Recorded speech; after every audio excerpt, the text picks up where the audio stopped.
y en Google Podcast. Lo decíamos en los títulos. Arrasó el Manchester City. Hizo ver así de chiquitito al Real Madrid y eso es algo novedoso porque no ocurre siempre. Estamos con Edson Figueroa, estamos con Enzo Olivera desde Europa para comenzar de inmediato el análisis de lo que fue la búsqueda del segundo finalista de la Champions. Enzo, qué partidazo, digo yo, monocorde, unilateral, pero partidazo al fin y al cabo del equipo ciudadano. Buen día para ti. Buen día, muchachos, un placer saludarlos. La verdad que no hubo rival en el Etihad Stadium. Todos los factores que hablamos ayer, ¿se acuerdan? El estadio, el factor de la hinchada, el factor de jugar en tu casa, el factor del entrenador. Yo creo que acá lo definió el equipo, básicamente. Yo creo que si este partido se hubiese jugado en otro lugar, el resultado hubiese sido el mismo. El Madrid jugó un partido como si estuviesen jugando el partido de ida recién, como que no se habían dado cuenta que era el partido de vuelta, que se tenían que jugar todos los cartuchos para batir a un equipo que si no haces el partido perfecto, lamentablemente te puedes llevar un resultado como el que vimos ayer. Nombre por nombre, puesto por puesto, el Manchester City fue superior, le dio un baño. Ayer me quedo con un título del diario The Guardian en el entretiempo, porque estaba muy atento también a cómo los medios ingleses iban leyendo el minuto a minuto y decía algo así como they are toying with them, están jugando con ellos, básicamente. Yo creo que así lo vimos. Fue un juego en donde, valga la redundancia de la palabra, jugaron casi como un muñeco de trapo con un equipo que se vio bastante alicaído de acuerdo a lo que habíamos visto del Real Madrid. Y con esto cierro, ya les paso la pelota y los saludo, muchachos. Ayer lo dijo Manolo Lama y yo creo que tiene mucha razón en la cadena COPE. Ayer estaba siguiendo el partido por la televisión, pero me gusta escucharlo por la radio, a la vieja usanza. En la cadena COPE, Manolo Lama, una voz importante del periodismo deportivo español, bueno, la voz de los videojuegos, Manolo Lama y Paco González. Y él decía que este Madrid, que no se malentienda esto, pero le hizo mal ganar la Champions anterior. ¿Cómo me explico? Porque, y también cito a Bielsa, cuando Bielsa dice que el éxito te deforma. Y de cierta manera tenía mucha razón, porque el Madrid es campeón en esta Champions anterior y se durmió en los laureles. Pensó que con el equipo que tenía le alcanzaba para ganar esta Champions y lamentablemente no. En la vereda opuesta estaba el City, que perdió eliminándose contra el Madrid en la temporada pasada y se dio cuenta que con ese equipo no le alcanzaba para ganar la Champions. Y tuvieron que fichar a Haaland y vino a Kanji y Guardiola aprendió la lección. Y yo creo que ahí tenemos esa dicotomía y un poco esa comparativa de dos equipos que uno en el éxito se diluye y el otro en el fracaso entiende que cómo se tienen que jugar este tipo de partidos. Y miraban la banca de los equipos.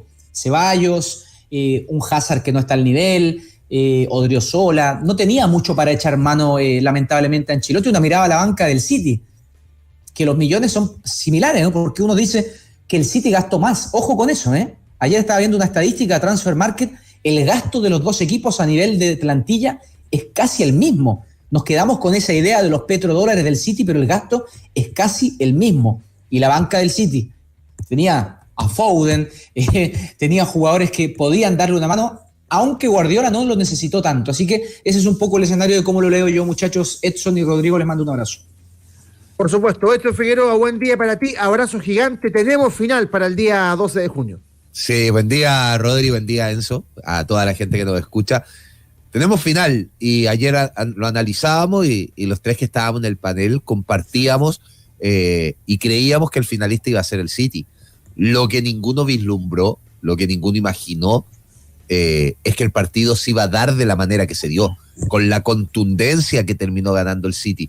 Y me imagino hoy, y ya lo podrá explicar Enzo más adelante, cómo fueron las portadas hoy en España, cómo comienzan las críticas, porque, a ver, para un equipo chileno llegar a semifinales de Copa Libertadores sería un tremendo éxito en estos tiempos. Para el Real Madrid quedar eliminado en semifinal de la Champions League y de la forma que quedó, es un fracaso. O sea, así es como se dimensiona a un equipo como el Real Madrid, el equipo más exitoso de la historia del fútbol europeo por lejos y del fútbol mundial. Fue demasiado contundente lo del City, porque pese al resultado, al perder 4-0, podríamos decir que Courtois fue figura. Sí. O sea, hay dos atajadas que le hace Haaland, tres podríamos decir, que son increíbles. O sea, esa que pega en el travesaño es brutal. Es espectacular, o sea, es increíble. Y en el reparto, si lo llevamos al cine, la cantidad de nombres del City que uno puede destacar es tremendo. Sí. Porque ayer hablábamos de lo de De Bruyne, que claro, predecir que va a tener un gran partido, casi en estos tiempos, mira, termina siendo una obviedad.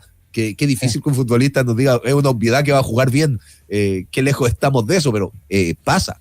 Y De Bruyne es uno de ellos. El partido de Gundogan es tremendo. Es tremendo.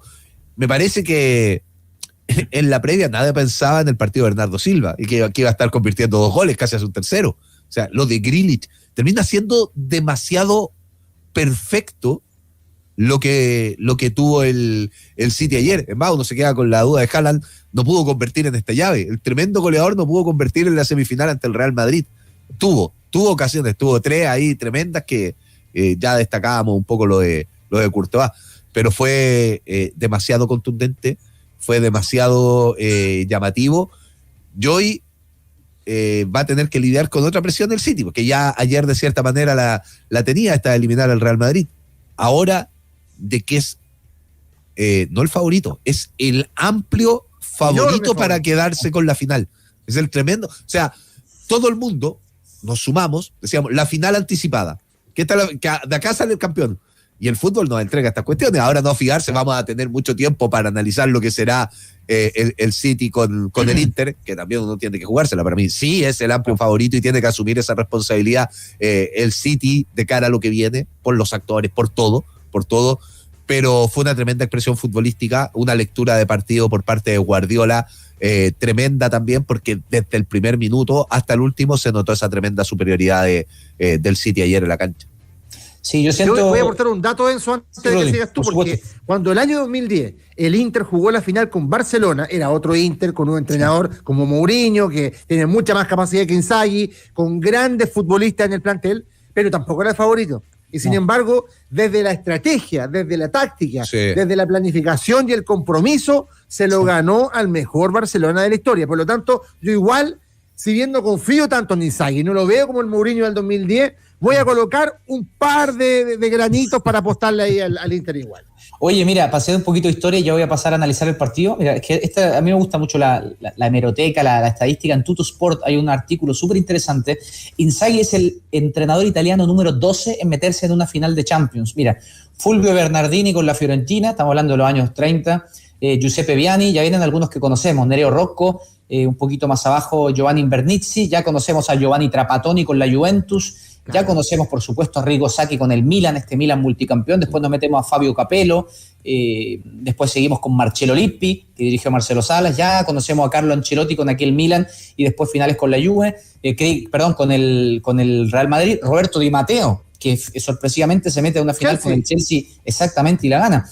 Está Massimiliano Allegri, que dirigió en aquella final de Berlín a Arturo Vidal, ¿se acuerdan? Contra el Barcelona, que termina perdiendo, y después ya nos metemos con Simone Inzaghi. Es un grupo muy selecto, está súper interesante esa nota. Cada entrenador tiene una historia muy, muy acotada. Ya vamos a hablar del Inter y hacer un repaso un poco del partido. A mí me calza mucho lo que plantea hoy día el diario Marca. Fin de ciclo, dice el diario Marca. Así nomás.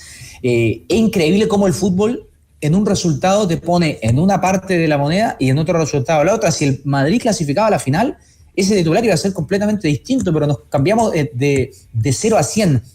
Y yo siento que ese resultado, si se hubiese dado, yo creo que no tenía cómo ganarle al Madrid ayer al City, pero es imposible que este Madrid no tenga un cambio de ciclo. Yo creo que independientemente de ese cambio de ciclo, Enzo, lo necesita, sí.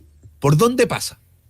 Porque por lo general en Sudamérica o la realidad chilena, lo que más estamos acostumbrados cuando se producen este tipo de situaciones y uno habla de un cambio de ciclo, el cambio es con el DT. O sea, se va el DT. Acá Ancelotti tiene un peso específico que es distinto a muchos entrenadores y además... tiene contrato vigente, ojo. Tiene un y él año daba a más. entender que seguía. El cambio pasa por una renovación de plantel, por traer nuevos nombres, y ese es el nuevo ciclo Real Madrid liderado por Ancelotti, o pasa por un cambio de técnico también? Yo siento que al Madrid le pasa lo que le pasó al Barcelona, por ejemplo, con este desgaste de Xavi, de Iniesta, de Busquets, de Jordi Alba. Acá tenemos jugadores que son crack, lo han ganado todo. Pero siento que esa mitad de cancha, Casemiro, por ejemplo, se terminó yendo al Manchester. Ayer lo echaron de menos en ese triunvirato en la mitad de cancha, pero los Kroos, los Modric no pueden jugar todos los partidos. Benzema es un jugador que viene a ser el Balón de Oro. Lo decía ayer, por ejemplo, Juanma Castaño en la transmisión de la cadena COPE también. En la temporada pasada el Balón de Oro se lo podrían haber dado a Courtois y no hubiese pasado nada extraño, porque se lo hubiese merecido Courtois, pero se le terminan dando a Benzema. Que hasta lo reclamó Courtois. Pero se le terminan dando a Benzema porque, claro, es el hombre que hace los goles, el que se lleva los flashes y las cámaras, pero esto no significa que Benzema fue más que otros jugadores la temporada pasada. Fue un gran jugador, sí, pero lo físico, el tema de la edad, te termina pasando la cuenta. Entonces, aquí hay un recambio generacional primero. Eso está clarísimo. El Madrid necesita realizar un cambio generacional. Le pasó al Barça, al Madrid también le pasa a todos los equipos. Hay nombres que no tienen ese tirón anímico, físico de seguir. Y ahí, ¿Qué fijos podríamos dar en el Madrid? Porque a mí se me ocurre Courtois, porque el tema del arquero, de la edad, etcétera, de nivel tiene que estar. Valverde, Vinicius, Rodrigo puede ser. Rodrigo. Es que mira, no hay mucho más, ¿eh? Ojo que por ahí va. No hay mucho más. Mira, pero no por todo antecedente, ¿eh? ¿Por qué? Porque en el ciclo anterior, Ancelotti se va por esto mismo. Se va por no ganar la Champions. Y esta temporada, lo único que va a ganar va a ser la Copa del Rey. Conociendo a Florentino Pérez, yo creo que en un 95% le va a cortar la cabeza. Porque es la forma en que trabaja, ha sido la normalidad, están los antecedentes de los procesos anteriores, la misma tribulación que ya vivió cuando se fue la primera vez Florentino Pérez por no ganar la Champions, y de manera sorpresiva. Yo creo que por ahí va la mano, y ojo, porque se habla, y tú lo puedes refrendar, de que hay un centrocampista que ha brillado con el Borussia Dortmund y que está, dicen, prácticamente listo en el Real Madrid, y hablo de Jude Bellingham, no sé si tú lo has escuchado a ese respecto. Sí, acá la información es que todo indica que en un 90% va a llegar al Real Madrid. Ahora no es un jugador que te va a ganar un partido. No, 19 años, 20 años, por ahí. Es un jugador que se puede acoplar al proyecto, pero acá el Madrid, desde las bases de los jugadores fundamentales que son Modric, que son Kroos, tiene que hacer cambios drásticos. El Madrid necesita un delantero con urgencia. Pero un delantero goleador en la grande instancia. A Rodrigo no le alcanzó. Vinicius no es el gran goleador. Ayer lo marcaron muy bien. Le hicieron esa marca escalonada, muy inteligente entre Stones y Walker. La verdad que Vinicius desapareció el partido. Se sumaba Rodri también, el español, que hizo un partido soberbio ayer en el Etihad Stadium. Y mira la banca del Madrid, por ejemplo. ¿A qué podía echar mano Ancelotti? Odriozola, Lucas Vázquez, Vallejo, Rüdiger, Dani Ceballos, que es un jugador muy interesante español, pero no es un crack. Tchouaméni, que yo pensé que podría haber tenido más minutos, creo que es un jugador de futuro para el Madrid. Mariano no ha jugado un solo minuto casi en la temporada. Hazard es una lágrima de lo que fue. Y Marco Asensio, que podría también haber sido un revulsivo, pero no sé si está a la altura de la banca del City. Y ojo, con esto quiero decir que a nivel de gasto por temporada, a nivel de plantilla, están muy parecidos. Acá no hay un equipo que haya gastado el doble que el otro. Ojo con esto, no es el Real Madrid contra, por ejemplo, lo que puede pasar con el Inter. El Inter sí que tiene un presupuesto mucho más bajo, y eso sí que es una realidad. Julián Álvarez, Mahrez, Calvin Phillips, Phil Foden, no sé, ahí ya te nombré 4 jugadores que son, pero de un corte exquisito, y la verdad que sí que te pueden generar mucho, y no pasan de los 24 años. Ojo con esto también. El Madrid. Le suena la flauta, entra Álvarez, hace el gol al minuto, si en realidad todo le funciona a Pep, es increíble, todo le funciona. Sí. Ahora Rodri y Enzo mencionó a Pep. ¿Qué estatus toma Pep Guardiola? Porque claro, está un tema y que se habla y que uno lo puede ver en todas las redes sociales, que inclusive algunos se atreven a decir, muere el fútbol si gana el City esto, porque lo asocian mucho a los petrodólares y a la cantidad de dinero que se invirtió de tener muchísimas figuras.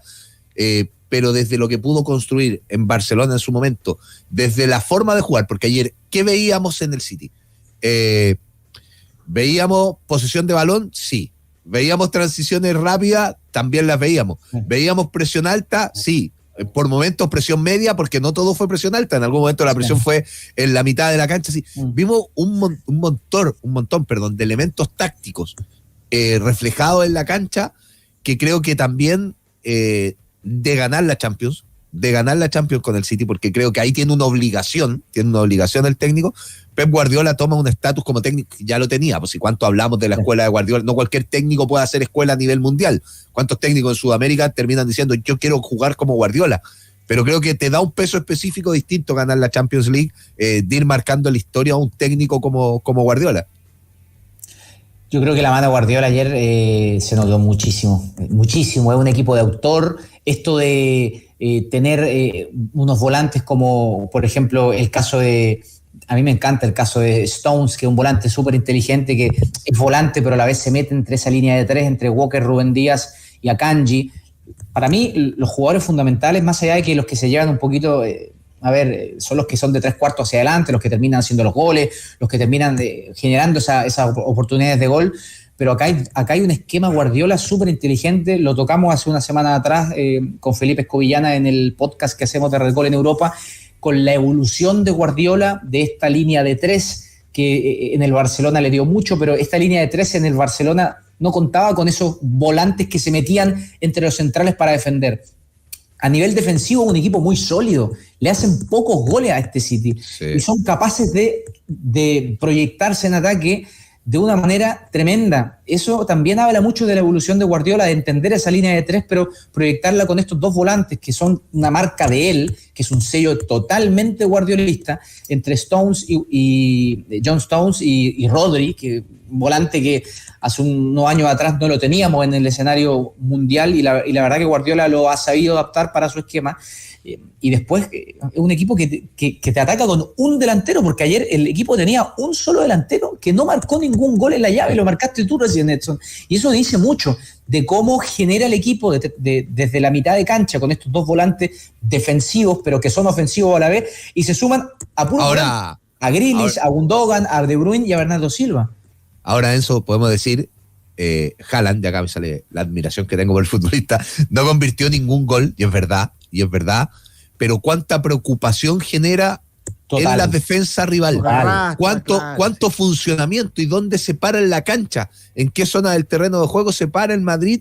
Depende por los movimientos de un futbolista como Haaland. Entonces, también te libera espacio para otros jugadores. Exacto, aparte del desgaste físico de marcarlo. Carvajal, Militao, Alaba estaban muertos al final, porque lo tenían que cubrir, porque tenían que ir con él, que es un tipo que mide casi 2 metros, y estaban cansados. Se generó un desgaste importantísimo y hizo un partido muy inteligente Haaland, sabiendo que le iba a costar mucho hacer un gol, porque los goles de Haaland, ¿dónde son? En el área chica casi. Ahí son los goles de Haaland.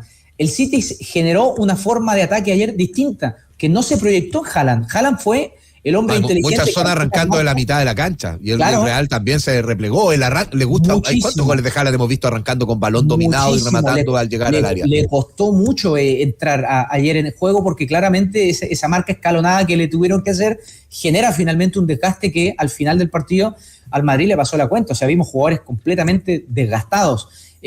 Lo decía ayer Dani Carvajal después del partido, pegándole un palo también a Ancelotti, que va a traer cola, lo que dijo, porque se lo preguntaron a Ancelotti después de la conferencia de prensa, por los dichos de Carvajal. Carvajal dijo que entraron con el freno a mano puesto, que especularon mucho, leyendo entre líneas de que es un mensaje claro para el entrenador, que le hubiese gustado ser un poquito más agresivo desde el inicio.